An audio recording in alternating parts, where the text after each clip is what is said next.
California intends to sue Trump administration over deal to end offshore wind project. Add AP News as your preferred source to see more of our stories on Google. Add AP News on Google. Add AP News as your preferred source to see more of our stories on Google. Share California intends to sue the Trump administration over its deal to end an offshore wind project proposed off the state's central coast. State officials said they are combating the administration's attacks on their offshore wind industry by sending a notice of their intention to sue to the Department of the Interior on Tuesday. Tuesday's action is focused on the administration buying back the lease for Golden State Wind, a floating offshore wind project off California's central coast. California has made a major commitment to offshore wind because of its potential to generate vast amounts of clean electricity from strong, consistent winds off its coast. Its strategy calls for the state to develop 25 gigawatts of offshore wind energy by 2045,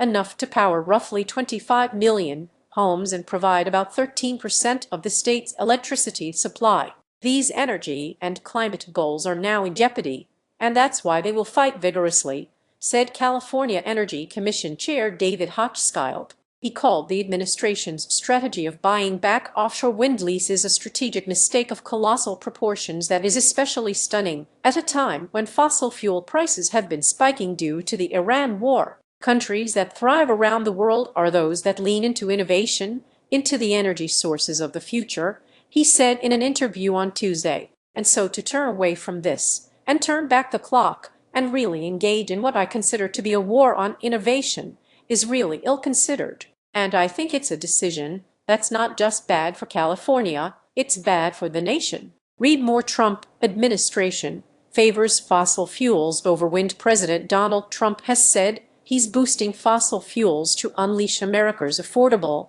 and reliable energy, and he frequently talks about his hatred of wind power. The Interior Department started buying back offshore wind leases after federal courts thwarted Trump's efforts to stop offshore wind development through executive action. In exchange for reimbursements of lease fees, companies are investing in fossil fuel projects and geothermal energy. Interior Secretary Doug Burgum said last week that under President Trump, companies are shifting investment back toward dependable, secure energy infrastructure that can power our economy and lower utility costs. A total of 5 federal leases off California's coastline have been awarded to energy developers. 2 are being canceled through deals with the Interior Department, Golden State Wind, and another floating project off California's central coast by Chicago-based Invenergy. The state says it also issued an administrative investigative subpoena on Tuesday to Invenergy, which accepted a $765 million deal last week to terminate its offshore wind leases. California Attorney General Rob Bonter said in a statement that the state won't stand idly by as the Trump administration illegally strikes deals to kill offshore wind projects and replace them with more windfalls for his fossil fuel friends. 8 offshore wind projects have been stopped so far. The total amount spent on these agreements is nearly $2.6 billion. Under the first deal announced in March, French company Total Energies is getting nearly $1 billion, essentially a refund of its 2 offshore wind leases, if it invests the money in fossil fuels instead. Those leases were off the coasts of North Carolina and New York. New York is leading a lawsuit challenging the Total Energies agreement, and Democrats in Congress are investigating it. Golden State Wind and Blue Point Wind agree in April to end their leases. Blue Point Wind